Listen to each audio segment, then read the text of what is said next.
Assalamualaikum warahmatullahi wabarakatuh. Salam sehat, salam sejahtera buat kita semua. Baik, dalam kesempatan kali ini kita akan melanjutkan ya materi perkuliahan kita, yakni mengenai materi variabel dan hipotesis penelitian. Di mana sebelumnya kita telah membahas mengenai bagaimana merumuskan sebuah masalah.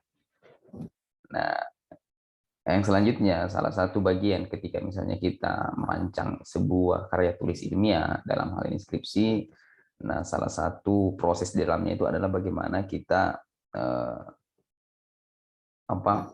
menyusun konsep daripada variabel tersebut dan mengkaji sebuah teori hingga nanti muncul sebuah hipotesis. Dalam hal ini yaitu adalah hipotesis penelitian. Baik, tak perlu lama, saya coba jelaskan saja ya materi yang sudah saya kirimkan sebelumnya, yakni mengenai itu tadi mengenai variabel dan hipotesis penelitian. Mungkin pada materi yang saya berikan ini akan banyak pertanyaan yang muncul ya dari mahasiswa, kira-kira ini penjelasannya seperti apa, kemudian ini contohnya bagaimana, kemudian ini penjelasannya seperti apa. Jadi dalam kesempatan ini saya akan mencoba memberikan penjelasan materi ya mengenai materi ini, yakni variabel dan hipotesis penelitian. Baik, seperti yang saya katakan tadi bahwa variabel ini sendiri merupakan variabel dan hipotesis penelitian ini merupakan salah satu bagian saat ketika misalnya kita merancang sebuah karya tulis ilmiah, dalam hal ini kalau kalian yaitu adalah skripsi nantinya. Jadi bagaimana kalian menjelaskan variabel-variabel atau topik penelitian kalian, lantas dari penjelasan tersebut muncullah nanti yang namanya hipotesis penelitian, hingga nanti dari hipotesis penelitian akan ada yang namanya hipotesis statistik. Ketika itu menggunakan penelitian kuantitatif, mau nggak mau ada teknik statistik di dalamnya. Lanjut tujuan. Jadi sebelum sebelum kita menyusun sebuah hipotesis, itu adalah yang pertama kita lakukan adalah meninjau pustaka itu sendiri. Apa tujuan meninjau pustaka ini? Yaitu adalah untuk menjelaskan atau mendefinisikan variabel-variabel yang ingin kita teliti. Kemudian yang kedua adalah membedakan hal-hal yang sudah dilakukan dan menentukan hal-hal yang perlu dilakukan. Jadi variabel yang kita konsep yang kita jelaskan atau misalnya variabel yang kita jelaskan tersebut ini nanti lebih spesifik kira-kira dari variabel ini yang ingin kita teliti dari variabel tersebut yang mana. Jadi jelas hal-hal yang ingin dilakukan tuh, dan yang kita tentukan tuh seperti apa itu jelas dari meninjau pustaka tersebut. Dalam hal ini itu adalah kita mengkaji atau meninjau teori mengenai variabel yang akan kita teliti. Kemudian yang ketiga adalah melakukan sintesa dan mempermudah atau memperoleh perspektif baru. Jadi memang ketika misalnya kita meninjau pustaka untuk apa? Untuk menerangkan konsep mengenai hal yang ingin kita teliti, dalam hal ini adalah variabel tersebut. Jadi kita mengkaji sebuah teori atau meninjau sebuah teori, dalam hal ini itu adalah untuk menemukan sebuah konsep yang dimana nantinya konsep ini harus betul-betul dipahami oleh peneliti dan pemahaman peneliti sama dengan para pembaca. Nah, inilah salah satu tujuan daripada meninjau pustaka itu sendiri atau mengkaji teori ya. Kalau dilihat dari rancangan skripsi kalian nanti itu di bab 2 jatuhnya. Kemudian yang keempat adalah menentukan makna dan hubungan antar variabel.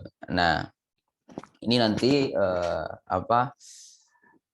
masing-masing dari penjelasan atau misalnya dari penjelasan dari para ahli atau dari penelitian-penelitian yang sudah ada, itu kita bisa melihat bahwa apa sih hubungan, atau misalnya dari penjelasan si A ini dia menjelaskan apa, kemudian dari penjelasan si B itu penjelasannya seperti apa mengenai variabel yang kita teliti ya. Nanti dari sini kita tentukan nih, ada nggak hubungan antara, atau misalnya bagaimana sih hubungan dari kedua penjelasan tersebut. Kira-kira yang perspektif A itu menjelaskan seperti apa, di penjelasan B ya udah ini yang kita kaji, kita menyimpulkan oh ternyata di perspektif A seperti ini, pandangan perspektif B seperti ini. Udah dari kita yang namanya mengkaji, artinya hal itu yang kita simpulkan. Nah, inilah menentukan makna ya, dan ada hubungan antara variabel yang kita teliti. Kemudian yang terakhir adalah tentunya adalah merumuskan hipotesis. Jadi nanti dari penjelasan mengenai variabel-variabel tersebut muncullah sebuah hipotesis. Jadi baik dari penjelasan teori, baik itu nanti grand teori ataupun apa namanya teori-teori dari hasil penelitian, bahkan dari hasil-hasil penelitian itu sendiri, nanti itu kita kaji, kita rumuskan, menemukan sebuah konsep baru, lahirlah yang nanti namanya hipotesis. Dari situlah nanti muncul sebuah hipotesis. Nah, hipotesis ini sendiri itu tetap berpatokan dari rumusan masalah yang ada. Kayak misalnya satu rumusan tuh otomatis satu hipotesis. Jadi seperti itu ya. Jadi ketika misalnya ada 3 rumusan masalah, otomatis hipotesisnya juga ada 3. Namun sebelum merangkai hipotesis tersebut, sebelum hipotesis dirumuskan tersebut, harus ada langkah ideal di dalamnya. Dalam hal ini itu adalah bagaimana sih teori tersebut hingga muncul hipotesis seperti itu. Nah, kurang lebih seperti itu ya penjelasan mengenai apa sih tujuan daripada tinjauan pustaka itu sendiri atau mengkaji sebuah teori. Perlu diketahui pengertian daripada variabel. Nah, di sini dijelaskan oleh salah satunya yaitu adalah Suharsi Marikunto berpendapat bahwa variabel itu sendiri merupakan sebuah objek penelitian atau apa yang menjadi titik perhatian suatu penelitian atau dapat juga dikatakan sebagai gejala yang bervariasi. Kemudian dari Muhajir sendiri menyatakan bahwa variabel itu sendiri satuan terkecil dari objek penelitian. Misalnya mahasiswa sebagai objek penelitian dapat dilihat satuannya seperti intelijensi, minat, status, sosial, hobi, dan lain-lain sebagainya. Sedangkan Bungin menjelaskan bahwa variabel sendiri fenomena bervariasi dalam bentuk, kualitas, kuantitas, mutu standar, dan sebagainya. Lanjut, Margono menyatakan bahwa variabel itu sendiri konsep yang mempunyai variasi nilai. Sedangkan secara kesimpulan atau secara terminologi itu bahwa variabel sendiri adalah suatu atribut atau sifat atau nilai dari orang, objek, atau kegiatan yang mempunyai variasi tertentu yang ditetapkan oleh peneliti untuk dipelajari dan ditarik kesimpulannya. Jadi memang variabel ini merupakan apa ya? Suatu gejala ya yang memiliki nilai atau bervariasi. Contoh tadi kayak misalnya kita kasih contoh misalnya mahasiswa. Mahasiswa ini merupakan objek penelitian yang sangat luas. Di dalam mahasiswa yang ingin kita teliti misalnya intelijensi, minat. Nah, inilah yang dinamakan variabel-variabel atau misalnya variasi nilai yang ingin kita teliti. Jadi yang kita ingin lihat dari mahasiswanya itu sendiri adalah bukan penjelasan mahasiswa secara umum, kayak misalnya topik penelitian kita mengenai intelijensi dari mahasiswa, ya udah cukup penjelasan mengenai intelijensi yang akan kita jelaskan. Nah, inilah yang nanti memfokuskan konsep daripada penelitian akan kita lakukan. Jadi meskipun mahasiswa itu konsepnya sangat luas, yang di dalamnya ada minat, sosial, hobi, nah karena kita mengkaji sebuah teori atau misalnya merumuskan permasalahan yang jelas bahwa topik penelitian kita adalah intelijensi mahasiswa. Nah, inilah konsep inilah yang akan kita jelaskan atau variabel yang akan kita jelaskan dalam penelitian kita itu adalah intelijensi sendiri. Yang lainnya udah kita nggak menjelaskan. Nah, disinilah apa fungsinya daripada kajian teori bahwa intelijensi itu pun ini umum. Intelijensi yang ingin kita jelaskan itu yang mana? Nah, di sini konsep yang ingin kita berikan atau misalnya penjelasan mengenai intelijensi itu dijelaskan secara rinci di pengkajian teori itu sendiri. Jadi variabel intelijensi yang kita teliti itu menurut peneliti itu seperti ini. Nah, itu ada landasannya kok peneliti berpendapat seperti ini, itu ada landasannya dari teori-teori yang ada atau bahkan hasil-hasil penelitian yang sudah ada sebelumnya.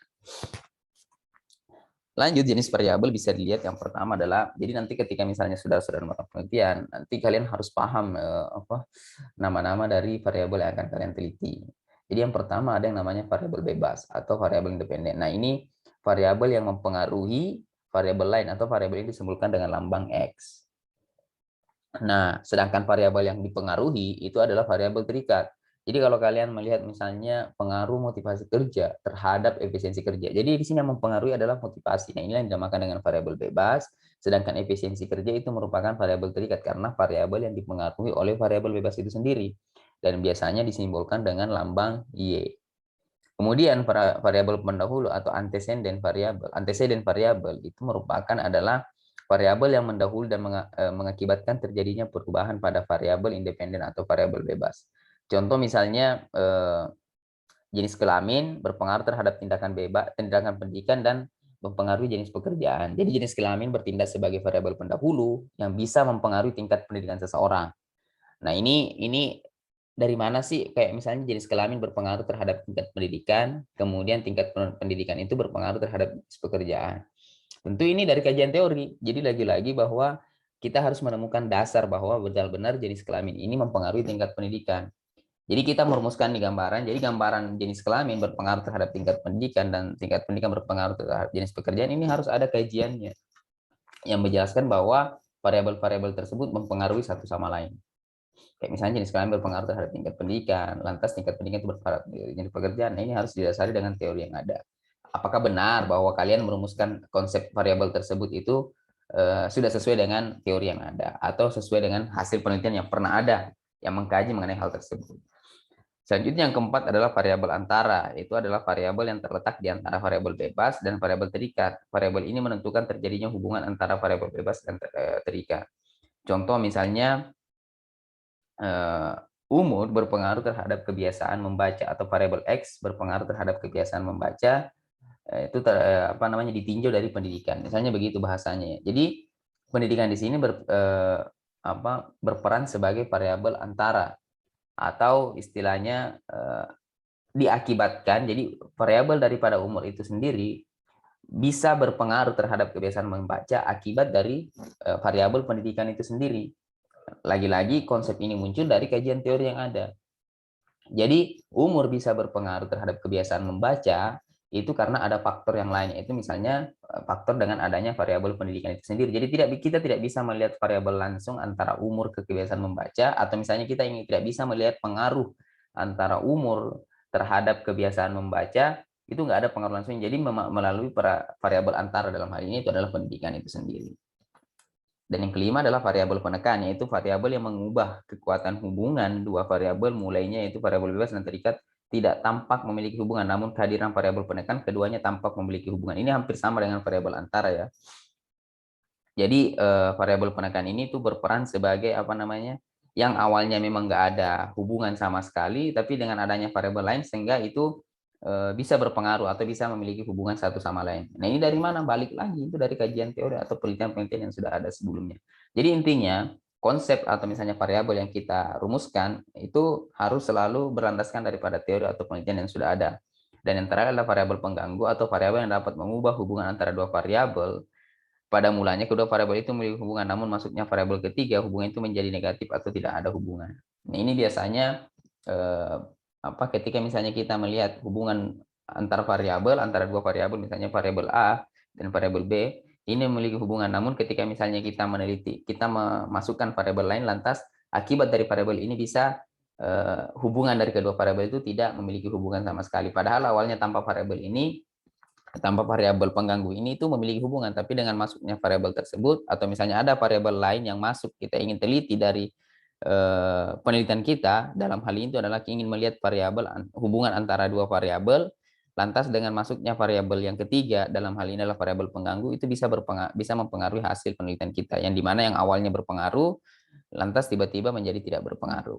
Ya, seperti itu ya penjelasan mengenai keenam jenis variabel tersebut.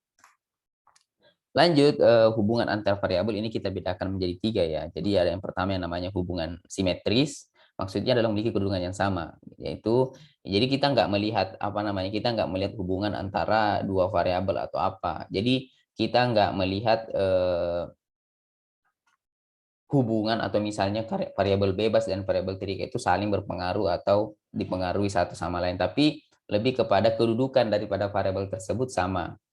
Jadi kayak misalnya nggak ada ya istilahnya, kalau simetris nggak ada yang bisa menyebabkan bahwa variabel ini berpengaruh terhadap variabel ini. Pokoknya variabel ini hadir bersamaan, kedudukannya sama. Jadi kayak misalnya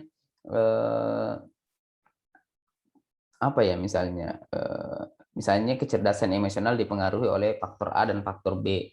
Nah, faktor A ini yang kita jelaskan, faktor B ini juga kita jelaskan, tidak mencari kehubungan antara kedua faktor karena memiliki kedudukan yang sama. Bahkan misalnya di faktor A dan faktor B itu nggak ada saling mempengaruhi satu sama lain. Itulah yang dinamakan dengan hubungan simetris. Keduanya memiliki keduanya memiliki kedudukan yang sama dan berkaitan berkaitan seperti di mana ini saya kasih contoh kedudukan variabel saling berkaitan secara fungsional.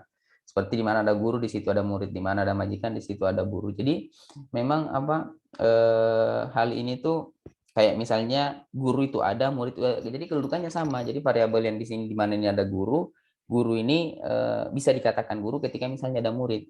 Jadi tidak bisa melihat guru berpengaruh terhadap murid, enggak, tapi karena kedudukannya sama, jadi dia dikatakan guru ketika ada murid, sedangkan murid itu dikatakan murid ketika misalnya ada yang mengajar. Nah, seperti itulah maksudnya hubungan simetris.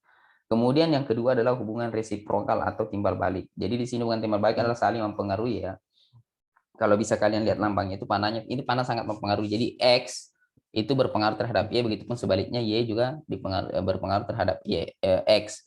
Jadi hubungan timbal balik adalah hubungan di mana suatu variabel menjadi sebab sekaligus menjadi akibat terhadap variabel lainnya.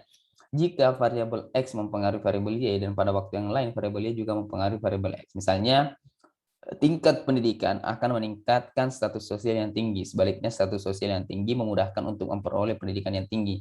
Nah, hubungan seperti ini digambarkan sebagai berikut. Jadi, gambarnya itu bisa dilihat seperti ini ya. Jadi,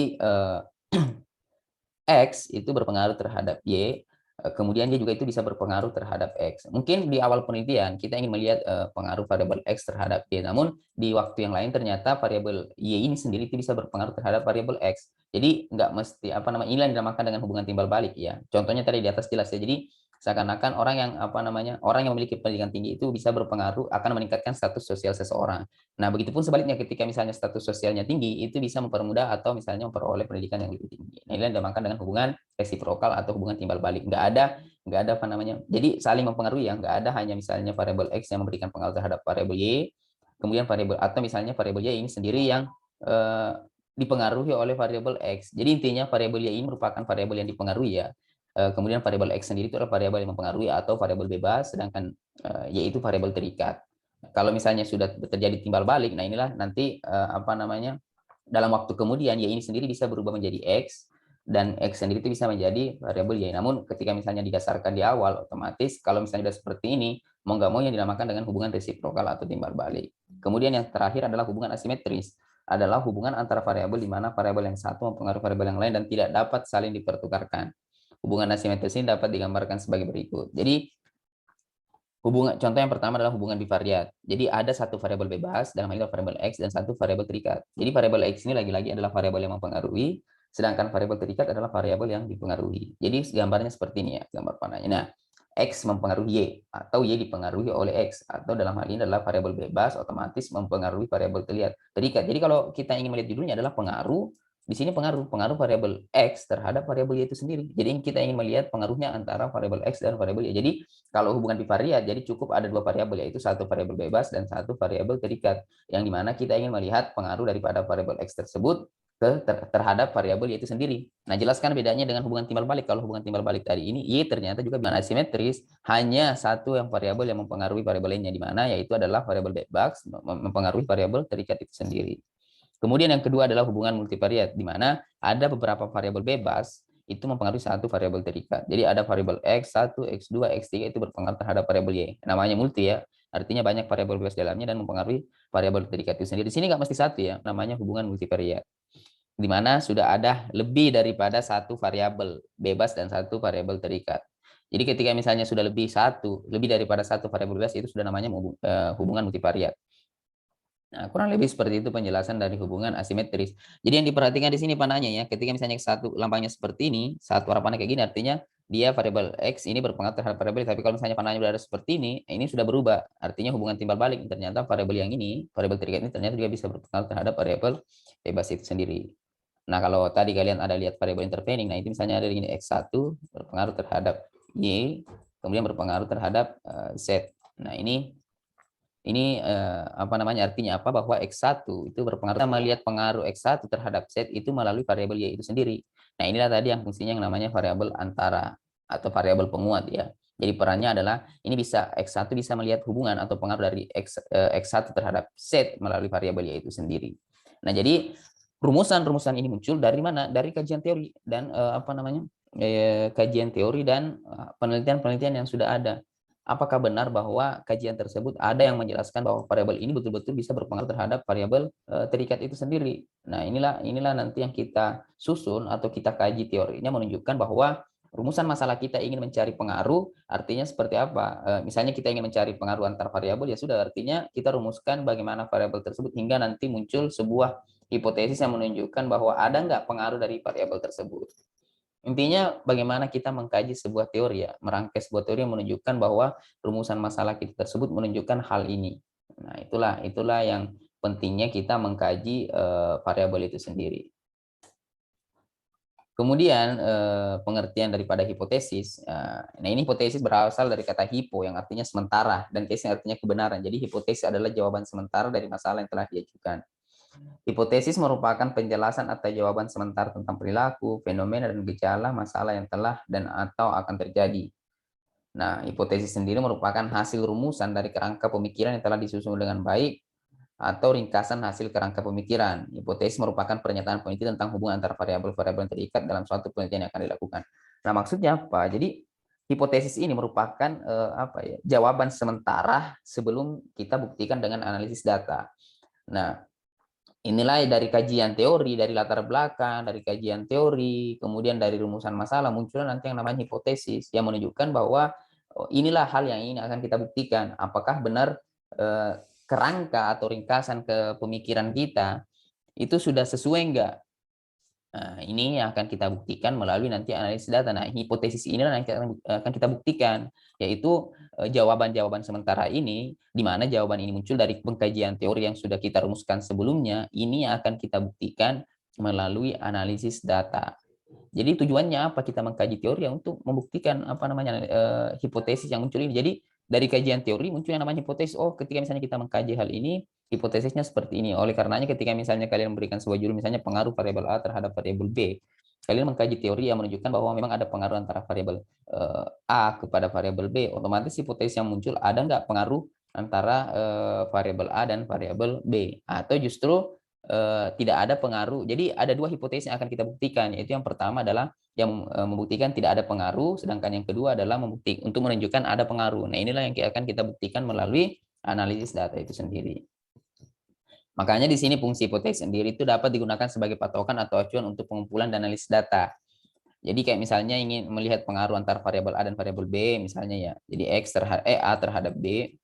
Nah, ini kan jelas untuk pengumpulan datanya. Jadi yang kita cari adalah data mengenai variabel A dan data variabel B. Karena ini yang ingin kita buktikan di hipotesis tersebut. Jadi tujuannya apa tadi hipotesis itu untuk memudahkan kita sebagai patokan atau sebagai patokan untuk pengumpulan data itu sendiri. Kemudian membantu memilih metode-metode penelitian. Ya sudah, contohnya kayak misalnya ingin melihat pengaruh seperti ini, otomatis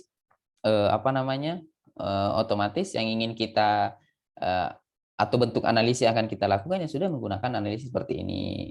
Kalau misalnya ingin mendeskripsikan berarti analisisnya seperti ini. Ya kan seperti itu ya. Jadi memang membantu juga memilih metode-metode penelitian. Dan terakhir adalah mempermudah proses analisis data. Jadi biar lebih spesifik hipotesis kita ya cukup kita analisisnya untuk membuktikan hipotesis tersebut.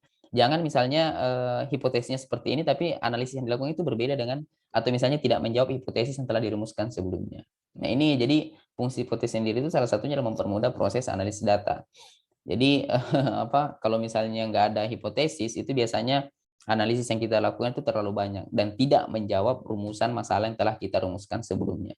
Jadi rumusan masalah harus sesuai dengan hipotesis harus sesuai dengan rumusan masalah. Jadi satu rumusan masalah itu satu hipotesis pastinya. Jadi seperti itu ya. Jelas bahwa pengertian hipotesis seperti ini, fungsi hipotesis seperti ini, variabel itu seperti apa, kemudian perannya variabel itu bagaimana. Ini saya rasa sudah jelas saya sampaikan ya. Lanjut karakteristik hipotesis. Jadi yang pertama adalah hipotesis bersifat rasional, kemudian hipotesis harus terstruktur, hipotesis dapat diuji secara statistik, dan hipotesis konsisten dengan hasil penelitian atau teori yang berhubungan. Nah, ini alternatif ini ya. Kalau memang hipotesis kita nggak sejalan dengan hasil penelitian sebelumnya, sudah nggak apa-apa. Yang penting penelitian kita itu sifatnya empiris sesuai dengan kenyataan yang ada.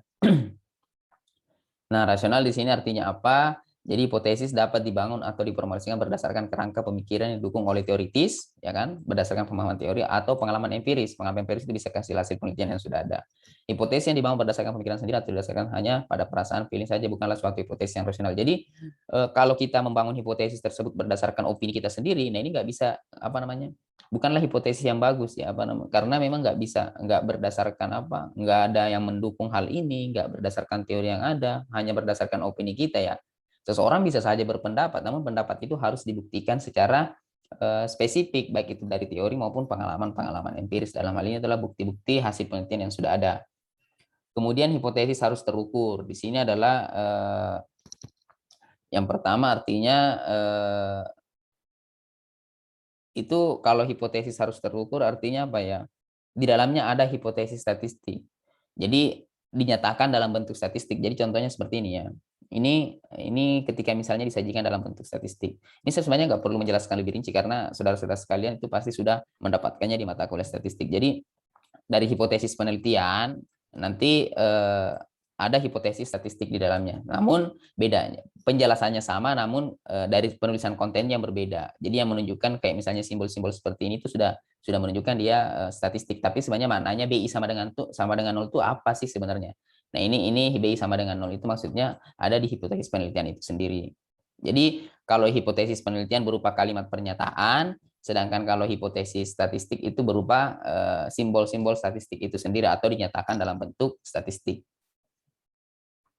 Jadi kurang lebih seperti itu. Kemudian hipotesis dapat diuji secara statistik, ya pasti harus diuji memang secara statistik. Jadi tujuan adanya hipotesis itu sendiri adalah untuk diuji atau dibuktikan secara statistik. Ada teknik analisis dalamnya. Kemudian terakhir adalah hipotesis konsisten dengan hasil penelitian sebelumnya atau teori yang berhubungan. Ini seperti yang saya katakan tadi, ini sebuah alternatif ya. Kalau memang nanti harapannya memang kita kalau bisa konsisten dengan penelitian sebelumnya. Tapi kalau memang nggak sesuai, sudah kita buktikan, kita sudah analisis sedemikian baik melalui analisis data yang sudah sesuai prosedur, lantas memang selalu hasilnya memang berbeda dengan teori sebelumnya, sudah berarti ini adalah makna atau misalnya penemuan baru yang kita bisa sajikan. Dan harus kita buktikan dengan ada nggak orang yang meneliti mengenai hal itu memang sejalan dengan penelitian kita, paling nggak satu atau dua. Memang yang penting secara statistik kita sudah benar, secara konsep kita sudah benar, kemudian memang ada orang yang menyatakan bahwa hal ini yang mendukung penemuan kita. Nah ini bisa, jadi nggak selamanya bahwa konsisten ya dengan hasil penelitian sebelumnya atau teori yang berhubungan. Namun harapannya lagi-lagi harapan kita melakukan penelitian itu selalu sejalan dengan hasil penelitian sebelumnya atau teori yang berhubungan. Kemudian kriteria hipotesis bisa dilihat. Yang pertama adalah lagi-lagi hipotesis dikembangkan dari teori, dari pemikiran yang matang dan berlandaskan teori, bukan dihasilkan oleh opini atau perasaan. Kemudian hipotesis menunjukkan maksud jelas. Maksudnya apa? Hipotesis tersebut menunjukkan hubungan antar variabel yang jelas. Kemudian dinyatakan dengan tegas, tidak bertele-tele atau dalam kalimat yang panjang. Kemudian hipotesis itu pasti dapat diuji baik secara statistik atau dengan cara yang lainnya. Jadi kalau dalam penelitian kualitatif itu dia namanya bukan hipotesis hipotesis ya, tapi per apa namanya dugaan sementara, istilahnya seperti itu ya. Tapi maksudnya sama kayak hipotesis. Kemudian karena kualitatif itu tidak perlu kajian teori yang mendalam, beda dengan kuantitatif di mana di dalamnya memang perlu mengkaji sebuah teori, makanya muncul yang namanya hipotesis. Tapi dalam penelitian kualitatif juga ada. Itu bentuknya pertanyaan penelitian jatuhnya dia kalau di penelitian kualitatif. Kemudian yang keempat adalah pemenuhan hipotesis yang dinyatakan harus lebih baik dari hipotesis kompetensinya. Hipotesis lebih baik dari hipotesis jika dapat menjelaskan dan memprediksi lebih baik. Maksudnya apa? Jadi ada dua hipotesis ya, misalnya ada H0, ada HA. Nah ini yang pertama misalnya H0 itu kemungkinan yang bisa muncul dari hipotesis kita, kayak misalnya kita mengkaji variabel, kita ingin melihat ya pengaruh antara variabel X terhadap variabel Y. Jadi kemungkinan yang muncul adalah variabel H0-nya itu sendiri adalah dugaannya yang bisa muncul itu tidak terdapat pengaruh. Kemudian kalau hipotesis atau lawan daripada H0 itu sendiri terdapat pengaruh. Nah, yang kita harapkan H1 ini ya, bukan H0. H0 ini adalah apa ya? Istilahnya hanya sebatas pemenuhan hipotesis ya, sedangkan yang diharapkan sebenarnya yang diinginkan hasilnya adalah karena kita mengkaji teori ya H1 ini, H0 ini sendiri kemungkinan yang bisa terjadi atau lawan daripada H itu sendiri. Ya, kalau memang hasilnya nanti di H0 ya sudah, berarti yang terjawab adalah H0. Inilah kemungkinan-kemungkinan yang bisa terjadi ketika misalnya kita merumuskan hipotesis. Lanjut, bentuk hipotesis sendiri itu bisa dilihat ada 4 untuk hipotesis penelitian, dan hipotesis statistik ada 2. Jadi ada hipotesis deskriptif, hipotesis hubungan, hipotesis korelasi, dan hipotesis penjelas. Kemudian hipotesis statistik, yaitu yang pertama adalah hipotesis nol dan hipotesis alternatif. Ketika ada hipotesis penelitian, jadi otomatis ada hipotesis statistik. Jadi karena ini penelitian kuantitatif ya, kita lebih banyak menjelaskan penelitian kuantitatif, otomatis di dalamnya ada hipotesis penelitian. Nah, mau nggak mau hipotesis statistik harus diikuti dengan hipotesis statistik. Jadi meskipun kita sudah jelaskan apa namanya secara dalam bentuk pernyataan hipotesisnya, dalam hal ini adalah hipotesis penelitian, namun pernyataan tersebut harus dinyatakan dalam bentuk statistik. Nah, makanya ketika misalnya hipotesis penelitiannya sudah ada, hipotesis harus diikuti dengan hipotesis statistik. Jadi kayak misalnya tadi yang H0, HA kan, ini kalian sudah dapatkan di statistik sebenarnya. Di sini menyatakan tidak terdapat pengaruh, di sini menyatakan ada pengaruh. Kemudian hipotesis statistiknya seperti apa? Ya sudah, berarti kayak misalnya mu sama dengan 0 misalnya, kemudian mu tidak sama dengan misalnya ini tidak sama dengan 0, ini sama dengan 0. Ya, sebagaimana kalian menyatakan dalam bentuk statistik. Begitu, baik dari apakah nanti jenis hipotesisnya hipotesis deskriptif, kemudian hipotesis hubungan, hipotesis korelasi, hipotesis penjelas. Jadi yang jelas selama itu dibuktikan dengan statistik, mau nggak mau harus ada hipotesis statistik di dalamnya. Jadi untuk membuktikan bahwa hipotesis tersebut benar secara statistik. Nah, itulah yang membedakan dengan penelitian kualitatif. Kalau penelitian kualitatif karena nggak ada statistik dalamnya, maka nggak ada hipotesis statistik, hanya berupa pertanyaan penelitian. Nah, ini penjelasan dari hipotesis deskriptif sendiri, yaitu pernyataan tentang keberadaan sebuah variabel tunggal. Sebagai contoh, hipotesis deskriptif adalah sebagai berikut. Manajer yang dikompensasi berdasarkan besarnya laba akan cenderung menaikkan laba perusahaan. Nah, jadi otomatis di sini ada lawannya ya. Pasti ada lawannya, kayak misalnya H0-nya sendiri, pasti manajer yang dikompensasi berdasarkan besarnya laba cenderung tidak menaikkan laba perusahaan. Namun harapan kita yang ini yang muncul ya. Nah, ini harus kita nyatakan dalam bentuk statistik nantinya. Kira-kira kalau bentuk statistiknya seperti apa? Entah nanti kalian buat hipotesis statistiknya, tapi ini ada dasarnya ya, modelnya seperti apa.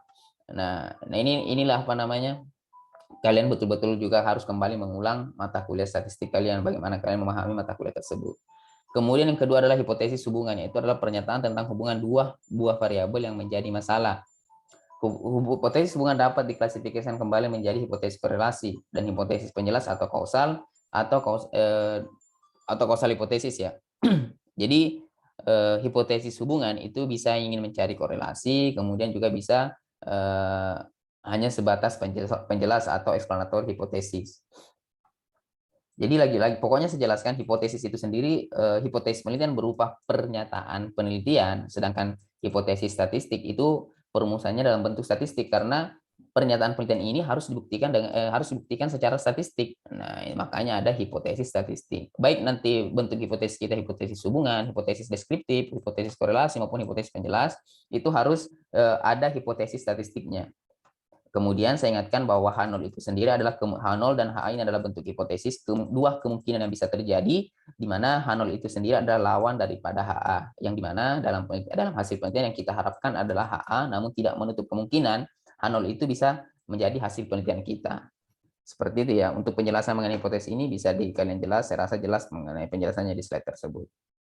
Nah, ini mengenai hipotesis statistik. Hipotesis statistik adalah hipotesis uji, suatu hipotesis yang dinyatakan dalam bentuk hipotesis nol yang disingkat H0 dan hipotesis alternatif yang disingkat HA, atau ada yang biasa juga menuliskan H1. Jadi H0 itu hipotesis nol, kemudian alternatif itu disingkat dengan HA. Hipotesis nol merupakan dugaan yang menyatakan hubungan dua variabel atau lebih adalah jelas dan tidak terdapat perbedaan di antaranya. Sedangkan hipotesis alternatif adalah hipotesis yang berlawanan dengan hipotesis nol yang menunjukkan terdapatnya perbedaan antara dua variabel atau lebih.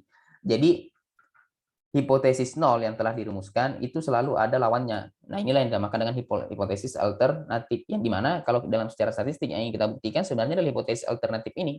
Jadi HA ini yang sebenarnya yang kita harapkan hasilnya ya. Nah, contohnya seperti ini, contoh hipotesis statistik. H0 A tidak lebih besar dari B, A lebih besar daripada B. Ini secara bentuk pernyataannya. Tapi ketika misalnya dinyatakan dalam bentuk statistik, ya udah seperti ini. Nah, kalau maaf, jadi kalau misalnya A itu apa, misalnya variabel A itu apa, kemudian B itu apa, A tidak lebih besar daripada B. Jadi pasti di sini ada pernyataan hipotesis penelitiannya menyatakan bahwa A misalnya itu berpengaruh misalnya terhadap B. Secara statistik ya sudah seperti ini. Atau misalnya dalam bentuk statistiknya, ketika misalnya dalam statistik ya seperti ini. Jadi apa ya? Itulah bedanya hipotesis penelitian dan hipotesis statistik. Dan ketika misalnya kita menggunakan penelitian kuantitatif yang dimana di dalamnya ada proses statistik, mau nggak mau harus selalu ada hipotesis statistik. Hipotesis penelitian beriringan dengan hipotesis statistik. Meskipun maknanya sama, cuman bentuk penyajiannya yang berbeda. Jadi kalau kita jelaskan secara statistik ya seperti ini, kalau bentuk hipotesis penelitiannya itu ya seperti ini. Nah, contoh prosedur pengembangan hipotesis. Jadi kemarin kan kita sudah membuat nih pokok permasalahannya apa, rumusan masalahnya itu seperti apa. Nah, ini kita jelaskan dari misalnya dari teori-teori yang ada, kemudian dari pemikiran peneliti, pendapat-pendapat peneliti seperti apa, dari sumber-sumber lain juga bisa, kemudian dari hasil-hasil penelitian juga bisa, muncullah hipotesis penelitian. Nah, hipotesis penelitian inilah kalau ingin dibuktikan secara statistik, otomatis muncul hipotesis statistik. Nah, kurang lebih ini seperti inilah penjelasan mengenai prosedur pengembangan hipotesis. Jadi untuk penjelasan mengenai tugasnya nanti mau nggak mau ya Karena kan kalian sudah merumuskan sebuah masalah, kemudian di tugas berikutnya adalah bagaimana kalian mengkaji variabel tersebut hingga kalian nanti merancang sebuah hipotesis. Jadi kalau saran saya ya coba kalian kembali membaca skripsi-skripsi atau hasil-hasil penelitian bagaimana hipotesis yang apa penyajian atau misalnya merumuskan hipotesis tersebut. Dan yang pasti satu rumusan masalah itu adalah satu hipotesis penelitian yang dimana karena ini penelitian ini harus dibuktikan secara statistik, otomatis harus juga diramu dalam bentuk statistik itu sendiri. Baik, saya rasa cukup ya penjelasan dari saya. Lebih dan kurangnya mohon dimaafkan. Ketika ada hal-hal yang ingin ditanyakan bisa disampaikan pada saat pertemuan nantinya. Oke, terima kasih. Salam sehat dan tetap sehat ya dan salam sejahtera buat kita semua.